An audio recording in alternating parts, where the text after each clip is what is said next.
Bismillahirrahmanirrahim. Assalamu alaikum, dear students. I am Sardar Nasir Mahmood from Islamabad College for Boys, G63, Islamabad. Today is our lecture number 12 for 5th week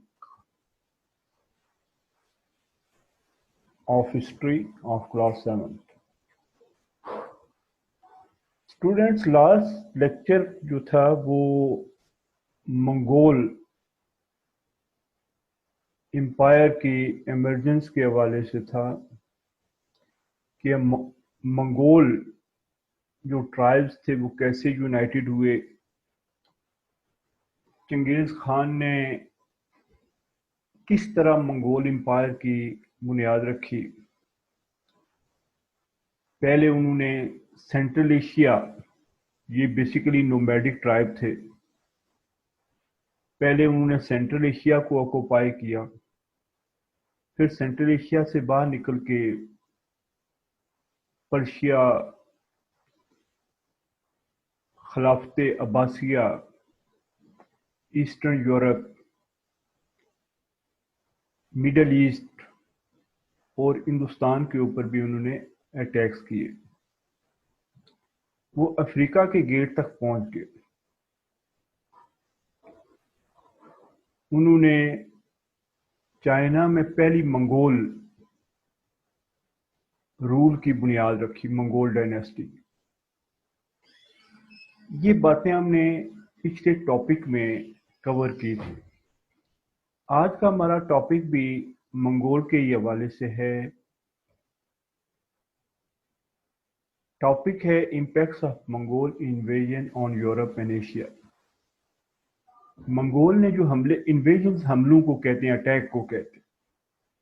Mongol ने जो attack किया या बाद में attack करने के बाद areas को ऑक्यूपाई करने के बाद रूल किया, उसके क्या इम्पैक्ट यूरोप और एशिया के ऊपर हुए। ये टेक्स्ट जो है आपकी बुक के पेज 32 और 33 पर है, वहां से आपने इसको रीड आउट करना है। ये पेज नंबर 32 है, impacts of Mongol invasions on Europe and Asia. पहले हम इसकी रीडिंग करते हैं। First point, once the Mongol established their rule, they allowed the subjugated people, particularly in Europe, to continue their local institution and culture as before. Mongol ने जो attacks किए, invasion किए, उस वक्त वो किसी रिलीजन को का कोई रिकॉर्ड नहीं करते थे। उन्होंने तमाम रिलीजन्स के, चाहे वो क्रिश्चियनिटी है, बाइजेंटाइन एम्पायर का जो एरिया था वो है, चाहे मुस्लिम्स हैं, वहाँ उन्होंने जितनी भी रिलीजियस लिटरेचर था, रिलीजियस प्लेसेस थी, उनको डिस्ट्रॉय कर दिया। They have no regard for any religion. But once they settled, जब वो उन एरियाज के ऊपर सेटल हो गए, उन्होंने कंकर एरियाज में अपनी गवर्नमेंट कायम कर ली, तो फिर उन्होंने सेकुलर अप्रोच जो है वो अडॉप्ट की। वो ये था कि उन्होंने अपने सबजुगेटेड जो पीपल थे, जो उनके एरियाज में थे, उनको उन्होंने अपने मजहब, कल्चर और अपने जो लोकल इंस्टीट्यूशन हैं उसको कंटिन्यू रखने की इजाज़त दे दी। तो मंगोल एम्पायर के में हम ऑब्जर्व करते हैं कुबला खान के भी दौर में और उससे बाद भी, कि वहाँ उन्होंने रिलीजियस टॉलरेंस का मुजाहरा किया और जो कल्चर था, लोगों का ट्रेडिशन थी, उसमें कुछ ज़्यादा इंटरफेयर नहीं किया। That was a positive sign. Second, the Mongol network greatly increased the travel and contacts between Asia and Europe. It was under the Mongols that such travelers as Marco Polo brought back information about China and access to Chinese technology, including printing and explosive powder, astronomy, medicine, and mathematics. Also, the sea explorer, including Vasco da Gama, a Portuguese explorer, reached the shore of India. जब Mongol ने अपनी empire strong कर ली तो उसके बाद Europe और Asia के दरमियान ट्रैवलिंग बढ़ गई, उनके आपस में कांटेक्ट बढ़ गए, एक दूसरे के साथ इंटरेक्शन बढ़ गया। और ये भी एक अच्छी बात थी कि दो मुख्तलिफ कंटिनेंट्स और मुख्तलिफ कल्चर और एरिया रीजन्स के लोग आपस में कनेक्ट हो रहे थे, एक दूसरे के एक्सपीरियंस से, एक दूसरे की टेक्नोलॉजी से उन्होंने फ़ायदा उठाना शुरू कर दिया। मार्को पोलो का जिक्र मैंने पिछले लेक्चर में भी किया था। मार्को पोलो एक विजिटर था जो अपने चचा, अपने अंकल के साथ चाइना आया था। उस वक्त जो है वो कुबला खान वहाँ पर रूल कर रहा था और वो 17 year he spent 17 year in China.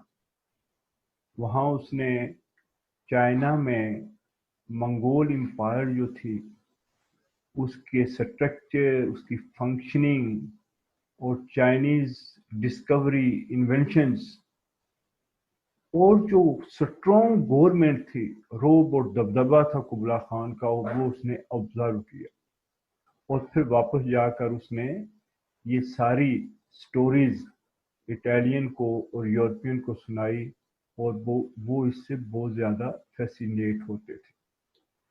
फिर जब चाइना का मंगोल एम्पायर का और यूरोप का आपस में कनेक्शन बढ़ा तो फिर बहुत सी चीज़ें यूरोपियन ने चाइना वालों से सीखी। उसमें चाइनीज मुख्तलिफ किस्म की टेक्नोलॉजी थी, प्रिंटिंग का जो सिस्टम था वो समझा, explosive powder, it is believed that Chinese are the inventor of explosive powder. ये एक्सप्लोसिव पाउडर जो गन्स और वेपन्स में यूज़ होता है, तो ये चाइनीज की डिस्कवरी थी।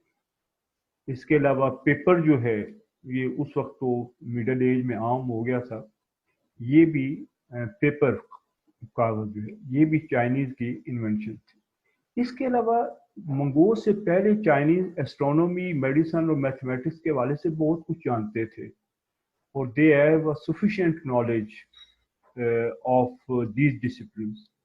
तो ये भी यूरोपियन ने चाइनीज से लर्न किया।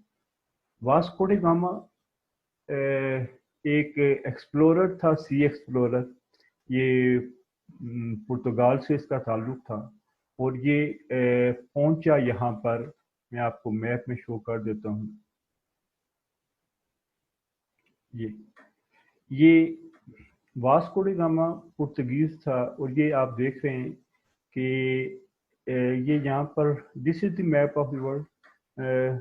मेरा कर्सर मूव कर रहा है तो ये जो पेनिनसुला आपको नज़र आ रहा है, इसमें एक तरफ स्पेन है, दूसरी तरफ पुर्तगाल है और यहाँ से वो वास्को डे गामा कोलंबस से बाद, कोलंबस यहाँ से स्पेन से इस तरफ गया था अमेरिका की तरफ, ये यहाँ पर।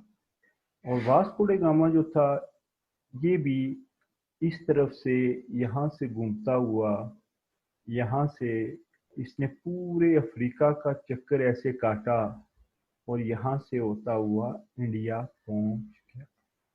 तो Vasco da Gama was the first person who discovered the sea route of between Europe and India. तो ये भी मिडल एज का अहम फिनोमेना था, मिडल एज की इम्पोर्टेंट हैपनिंग थी, डेवलपमेंट थी कि यूरोप से सी एक्सप्लोरर जो थे वो बाकी दुनिया को डिस्कवर कर रहे थे।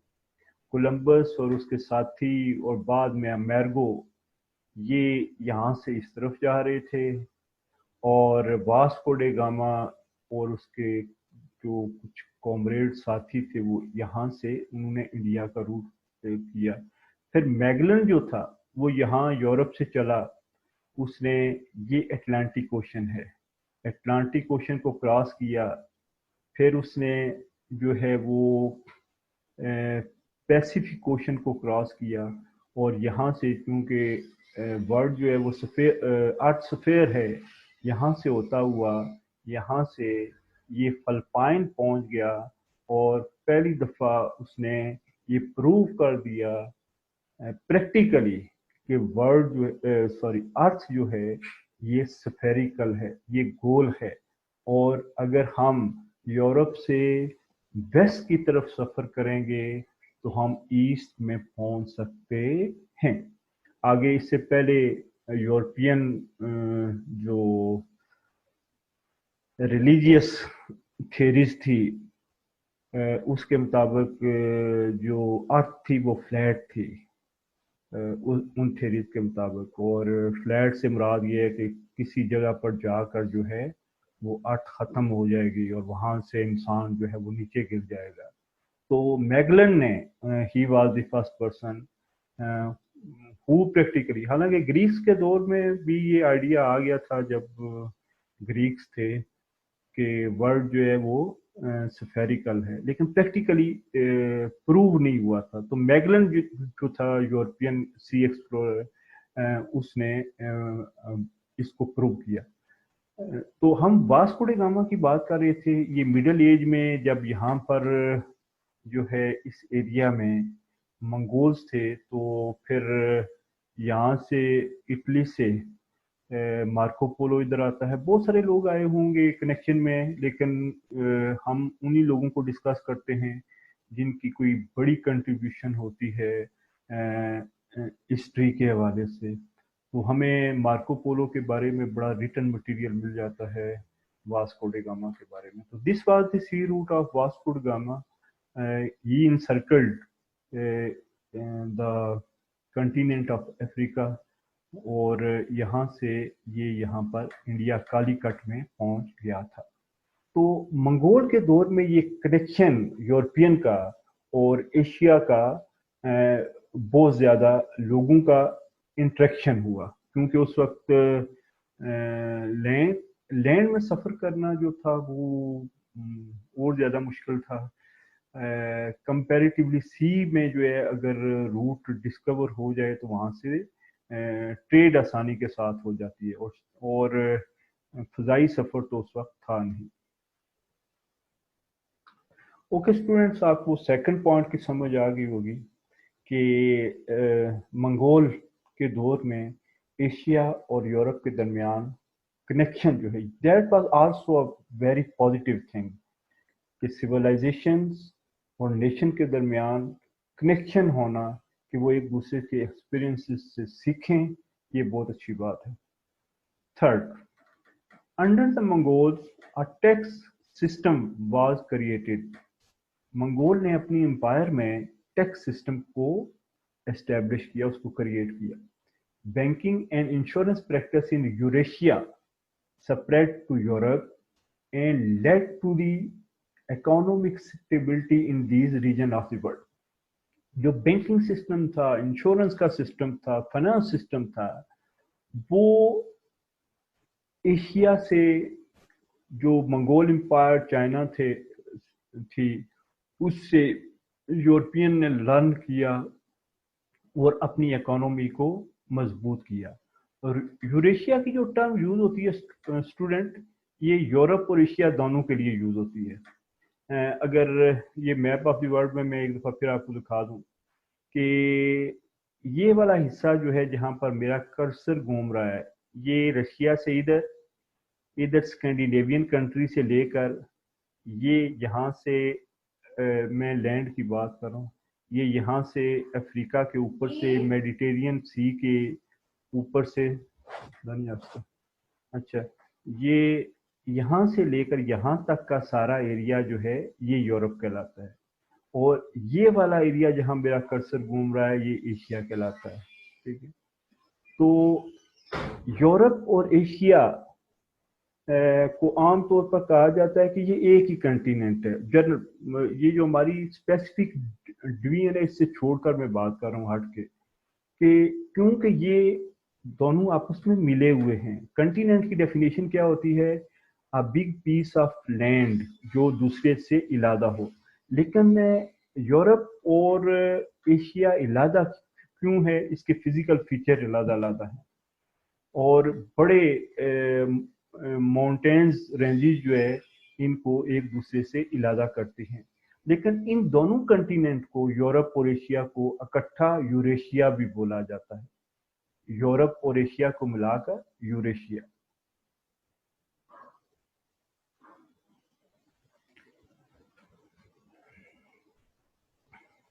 जी, एक तो मंगोल ने रिलीजियस जो है वो टॉलरेंस का मुजाहरा किया, कल्चर के हवाले से टॉलरेंस का मुजाहरा किया बाद में when they settled. Second, traveling and contacts between Europe and Asia increased. And third, Mongol created a tax system, banking system, insurance system, economic system, which was copied by the European. However, ये तीन बातें जो ऊपर points में bullet में लिखी हुई हैं, these are the positive impacts. But one has mentioned here which was not negative. However, the faster inter-regional contact in Mongol period also caused a serious problem. वो serious problem कौन सी थी? Europe और Asia के दरमियान में जो regional contact हुआ उसमें एक सीरियस प्रॉब्लम भी पैदा हुई मंगोल्स के दौर में।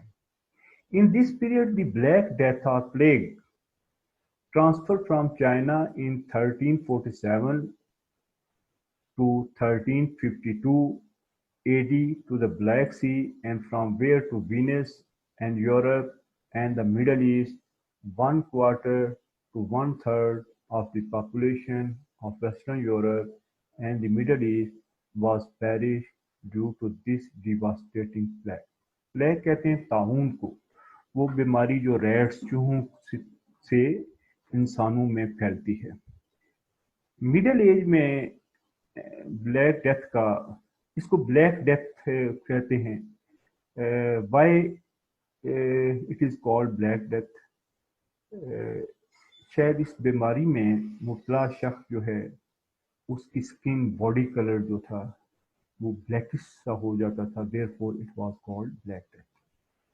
जब ये फैल जाती थी मिडिल एजेस में तो ये शहर के शहर वीरान कर देती थी। हिंदुस्तान में बहुत दफ़ा फैली। मशहूर शायर गालिब के दौर में जब ईस्ट इंडिया कंपनी या ब्रिटिश रूल कर रहे थे हिंदुस्तान पर, तो दिल्ली में जो है वो फैल गई। इससे पहले भी एक दफ़ा दिल्ली में फैली। तो यूरोप में जो ब्लैक डेथ थी वो मैचलेस थी, black matchless. It has been mentioned that one quarter to one third, one quarter कहते हैं फोर्थ शेयर, चौथा हिस्सा, 1/4, 25%, और वन थर्ड कहते हैं तीसरा हिस्सा, यानी कि 33%। अजान हो रही है, मैं 1 मिनट रिकॉर्डिंग रोकूँ। Okay students, I am back. मैं आपको बता रहा था कि यूरोपियन और चाइना के दरमियान जो कॉन्टैक्ट्स हुए, frequent contacts during Mongol period, तो उससे एक बड़ी प्रॉब्लम पैदा हुई थी कि एक बहुत बड़ी डिजीज फैल गई। ये डिजीज चाइना से चली, जिस तरह अभी कोविड-19 के बारे में कहा जाता है कि ये चाइना से जो है ये बाकी दुनिया में स्प्रेड हुआ। इस तरह से ब्लैक डेथ या प्लेग या ताउन जो था वो चाइना से ब्लैक सी में पहुंचा, वहां से वीनस وینس اٹلی کا بڑا مشہور شہر ہے جو آن دی شور آف دا میڈیٹرینین سی بحیرہ روم کے ساحل پر واقع ہے، بڑا خوبصورت شہر، اور ٹریولنگ کے لیے ٹریولر جو ہے وزٹر ٹورسٹ یہاں پہنچ جاتے ہیں. وہاں پر وہاں پر پہنچے یہ بلیک ڈیتھ وہاں پہنچی، یہ بیماری ڈیزیز، اور پھر پورے یورپ میں پھیل گئی. یہ بہت سویئر قسم کی وبا اس وقت پھیلی، پینڈیمک پھیلی. اس نے کیا یہ کہ یورپ کی آبادی کو پیرش کر دیا. پیرش کا مطلب ہوتا ہے ختم کر دینا. اتنی ڈیواسٹیٹنگ، تباہ کن قسم کی یہ. اور اگر ہم 1 کوارٹر لگائیں تو 25 ملین سے مراد یہ ہے کہ 2.5 کروڑ 2.5 کروڑ جو ہے، اگر 1 کوارٹر پاپولیشن ہے تو ٹوٹل جو یورپ کی پاپولیشن 10 کروڑ ہوگی. اور 25 ملین میں 1/3 لگائیں تو 7 کروڑ سے 7.5 کروڑ سے زیادہ ہوگی. 1 کوارٹر یا 1/3 پاپولیشن ویسٹرن یورپ کی اور مڈل ایسٹ کی اس بیماری کی وجہ سے ختم ہو گئی تھی. تو یہ ایک نیگیٹو امپیکٹ ہوا اس کا منگولز کے اور یورپین کے کنٹیکٹ کا. یہاں باکس میں نیچے مارکو پولو کے بارے میں انفارمیشن دی گئی ہے کہ Marco polo he was born in 1254 and died in 1324. یہ کون سا پیریڈ ہے؟ یہ منگول امپائر کا پیریڈ ہے. was born in Venice, Italy. یہ وینس اٹلی میں پیدا ہوا. he was merchant and an explorer. Merchant تھا، تاجر تھا، اور ایکسپلورر تھا. who traveled from Europe to Asia in 1271-95. یہ تقریباً 24-25 سال بنتے ہیں. ان سالوں میں وہ ایشیا اور یورپ کے درمیان ٹریول کرتا رہا، اور ان سالوں کے درمیان وہ 17 ایئر اس نے چائنا میں گزارے.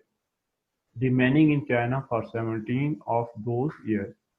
The Travels of Marco Polo the Million is a classic of travel literature. اس کی جو بک ہے مارکو پولو اکاؤنٹ یا دا ملینز، جو اس نے قبلا خان کے حوالے سے لکھی ہے، اس کے دربار کے حوالے سے، چائنا کے حوالے سے، منگولز کے حوالے سے،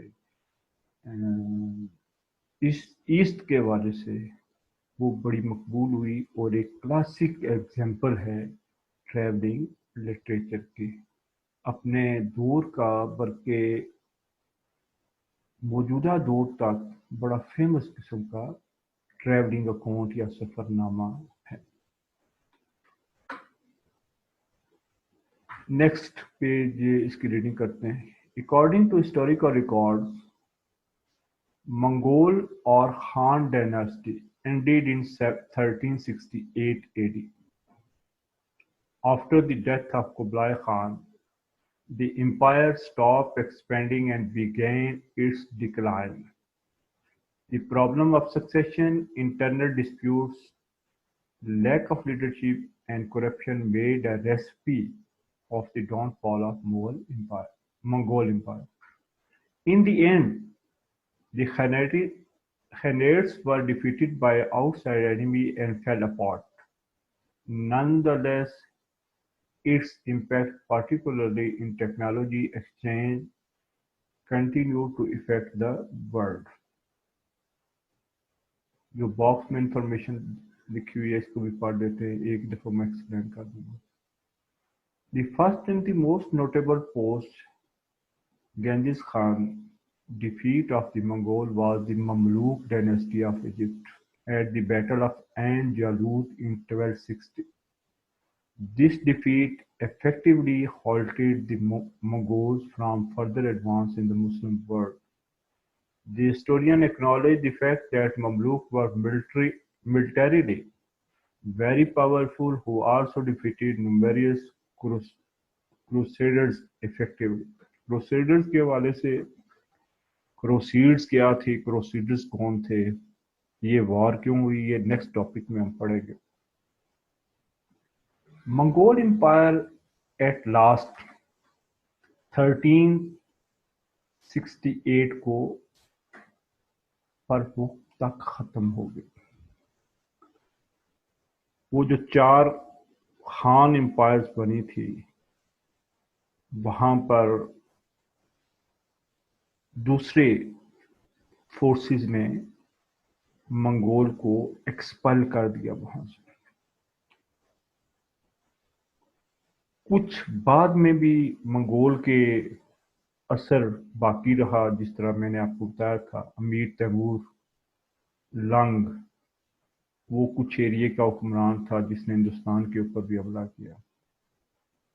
फिर बाबर का फादर, इनके पास एक स्टेट थी सेंट्रल एशिया में, लेकिन इतनी बड़ी स्टेट नहीं थी, छोटी सी स्टेट थी.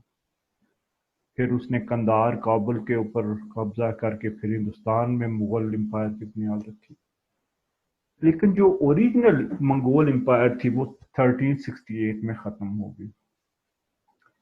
ये जो तूफान 12th सेंचुरी के लास्ट क्वार्टर में स्टार्ट हुआ था, लास्ट डिकेड्स में स्टार्ट हुआ था, वो आखिरकार 1368 में ख़त्म हो गया. कुबला खान के बाद, Kublai Khan was a very strong ruler of one of the khanates of Mughal empire, जिसके बारे में हम पढ़ चुके हैं. उसके बाद ग्रेजुअली डिक्लाइन आ गया. प्रॉब्लम कौन सी आई? सक्सेशन की. सक्सेशन जाननशीनी को कहते हैं. जब एक मंगोल एम्पायर या किंग मर जाता था तो नेक्स्ट कौन होगा, वहां पर कंट्रोवर्सी स्टार्ट हो जाती थी, कन्फ्लिक्ट स्टार्ट हो जाती थी. ये फिनोमेना जो है, प्रॉब्लम ऑफ सक्सेशन, ये एक मोनार्की में, बादशाही निज़ाम में एक कॉमन फिनोमेना है.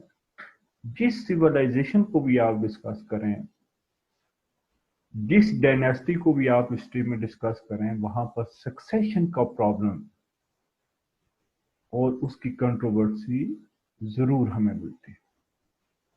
फिर इंटरनल डिस्प्यूट, आपस के इनके मंगोल्स के इख्तलाफात थे, झगड़े थे.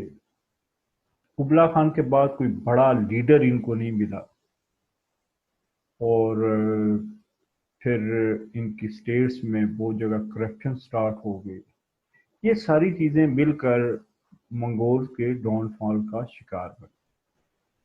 फिर इनको बाहर से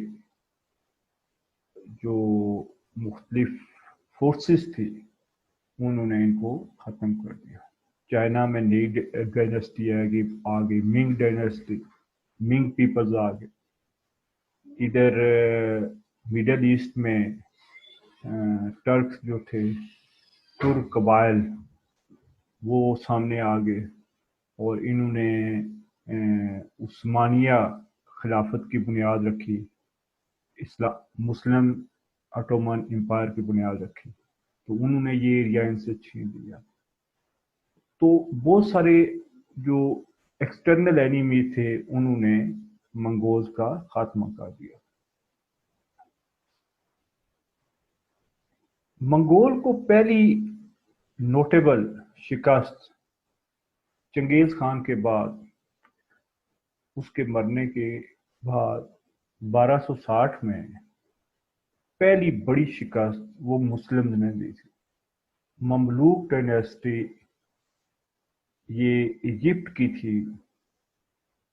यही वो लोग थे जिन्होंने बाद में क्रिश्चियंस के साथ, होली रोमन एम्पायर के साथ क्रूसेड्स, सलीबी जंगें लड़ी और बड़ी कामयाबी के साथ लड़ी. ममलूक डायनेस्टी का एक सुल्तान या रूलर बड़ा मशहूर है, सुल्तान सलाउद्दीन अयूबी। तो फर्स्ट नोटेबल डिफीट मंगोल को वहां पर हुई, जिससे उसका इफेक्ट ये हुआ कि ये एशिया के टिप तक, आखिर तक रुक गए, वरना ये इससे आगे इजिप्ट में और अफ्रीका में भी दाखिल हो जाते। ममलूक मिलिटरीली बड़े स्ट्रॉन्ग थे और इन्होंने क्रूसीड्स कैसे लड़ी, ये क्रूसीड्स के हवाले से हम नेक्स्ट टॉपिक में पढ़ेंगे। ओके स्टूडेंट्स, ये हमने डिस्कस किया मंगोल्स को, कुबला खान को। एक बड़ी मशहूर पोएम है टार्टर, ये वाटर डी ला की है, ये एक इंग्लिश पोइट था। ये हमारे, मेरा ख्याल है एफ ए या बी ए के सिलेबस में भी शामिल है। अब देखें कि यूरोपियन जो है वो कुबला खान से, मंगोल एम्पायर से और ईस्ट से, मशरक से बड़े फैसिनेट थे। ये पोएम टार्टरी, जिसमें पोएट ये विश कर रहा है कि if I were lord of Tartary, myself and me alone, my bed should be of ivory, of beaten gold my throne. ये मैं इसको सारा नहीं पढ़ा, सिर्फ एक आपको लिंक में दे रहा हूँ कि कैसी फैसिनेट करते थे यूरोपियन जो है वो ईस्ट को और मंगोल्स को और कुबला खान को। ये थोड़ी सी लेंथी पोएम है, मैंने सिर्फ इसके 2 स्टैंजा जो है वो सामने रखे। कुबला खान के हवाले से एक और भी बड़ी मशहूर पोएम है जिसका नाम ही है कुबला खान। ये बड़ी मशहूर, the most famous poet of English literature Coleridge की लिखी हुई है, जिसमें वो एक ड्रीम का इवेंट हमारे सामने लाता है कि मैंने एक ड्रीम देखा जिसमें कुबला खान ने एक बहुत बड़ा पैलेस बनाने का हुक्म दिया और वहाँ जो दरख्त थे उनसे फ्रेगनेंस आ रही थी। वो जो भी इमेजिनेशन उसमें वो ऐड कर सकता था, इट इज़ अ मास्टरपीस।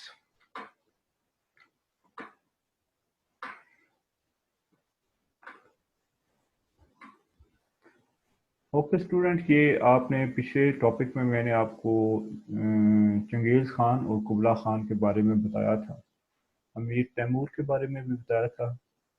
ये स्लाइड जो है आज के टॉपिक में मैंने रहने दी कि आपको थोड़ा सा रिकैप हो जाए।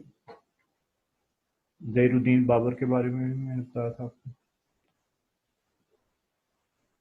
आज के टॉपिक के मेन पॉइंट जो हमने डिस्कस किए वो था कि Mongols change bye the passage of time. Mongols का एटीट्यूड वक्त गुजरने के साथ साथ चेंज हुआ। पहले ये बड़े फियर्स, वॉरिंग, वाइल्ड किस्म के वॉरियर थे।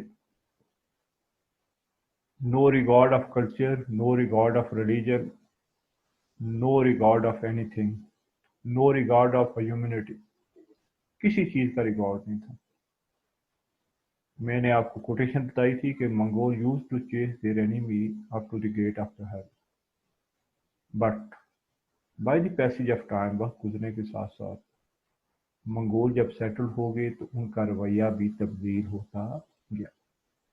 अब वो लिबरल बन गए, उन्होंने रिलीजियस टॉलरेंस का मुजाहरा किया, कल्चर को कैरी रखने की और उस अपने अपने कल्चर के मुताबिक रहने की अपने पीपल को इजाज़त दे दी।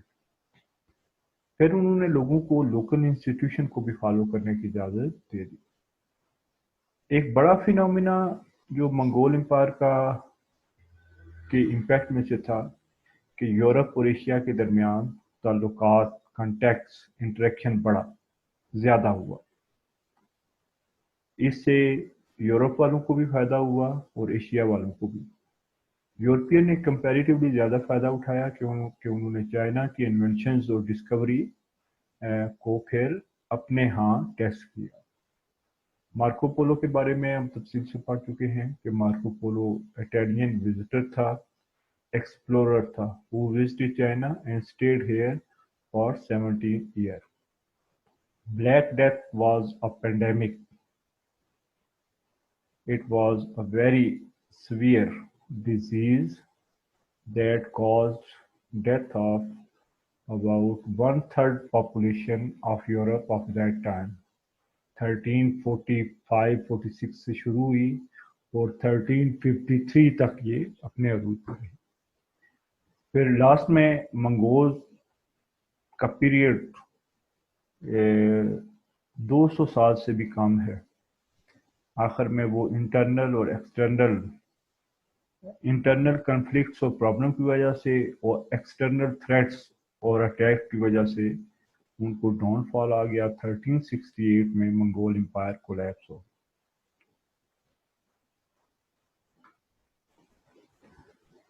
आज का स्टूडेंट आपके लिए एक्टिविटी ये है कि आपने पेज 32-33 को रीड आउट करना है और क्वेश्चन नंबर 1 जो लॉन्ग क्वेश्चन है, what were the impacts of Mongol invasions, जो पेज 32 पर है, उसको रीड भी करना है, राइट भी करना है और लर्न भी करना है।